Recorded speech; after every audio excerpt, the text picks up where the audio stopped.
Shaq was whispering something in your ear. What did Shaq say to you in that moment? I don't even know. You don't remember? No, I wasn't paying attention. Got You know, like it was, you know, like for me, it's maybe it's a little like asshole of me or whatever, but whatever. He was trying to whisper encouraging things. I was like, I'm fucking fine. Okay, I shot 5 air balls on national TV in front of millions of people that cost us the series, and I'm 18.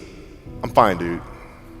How do you get their how does somebody get there mentally with that public humiliation? To some people hurts them and they don't come back because, you know, there was a player, Barbosa. I don't know if you remember Barbosa. Yeah, of course you remember. of course. He was extremely talented for quick first step, but they said he wouldn't do well when the spotlight was on him. Yeah. How did you get mentally and emotionally so strong where it doesn't bother you? Well, you know, you got to look at the reality of the situation. You know, like for me, it's not, you know, you kind of got to get over yourself.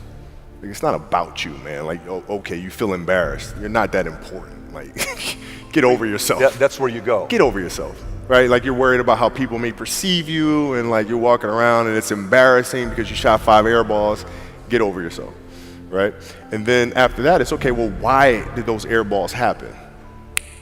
Got it. High school, year before, we played 35 games, max, right? Week in between, spaced out, plenty of time to rest. In the NBA, it's back to back to back to back to back to back to back. I didn't have the legs. So you look at the shot, every shot was online. Every shot was online, but every shot was short. Right? I got to get stronger. I got to train differently. The weight training program that I'm doing, I got to tailor it for an 82-game season so that when the playoffs come around, my legs are stronger and that ball gets there. So I look at it with rationale and say, okay, well, the reason why I shot air balls is because my legs aren't there. I go, well, next year they'll be there. That was it. Done. What did you do? What were your experiences? Michael in particular, he's become my big brother. He's been my big brother since I first came in the league. And what was that process like? So I went to them and started understanding the ins and outs of the game and, you know, how they approach things and their level of detail and obsessiveness. And players that had that passion but weren't willing to commit their entire lives to doing that, right? It's a choice. Right? You have other things. You have family. You have all these other things that you have to do.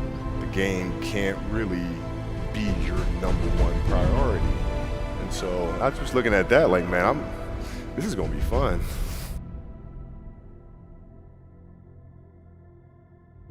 If I'm buddies with you from high school, if I'm a cousin of yours, what happened to our relationship? How did that gravitate when you went into the league and you're determined to become the greatest, or you're determined to become one of the greatest? What happens to our relationship? Oh, it suffers. It does suffer. Oh, yeah. Okay. Yeah. And you understood that. You were okay with that. Well, yeah. And the people that love you, like friends and family, like they know that about you. Got it. So they let you be you. And when you reconvene, you know, you pick back up where you left off. But make no mistake about it, everything in between is lost, right? So those long-term relationships, the commitment of time of, taking vacation. Like I see a lot of players take vacations with other players that are close friends. And we'll just take vacations just to take vacations, or just hang out just to hang out. Like I never did that. Why not though? Why didn't you do that? Well, because when I retire, I didn't want to have to say, I wish I would have done more. I don't want that. You know, I don't want that.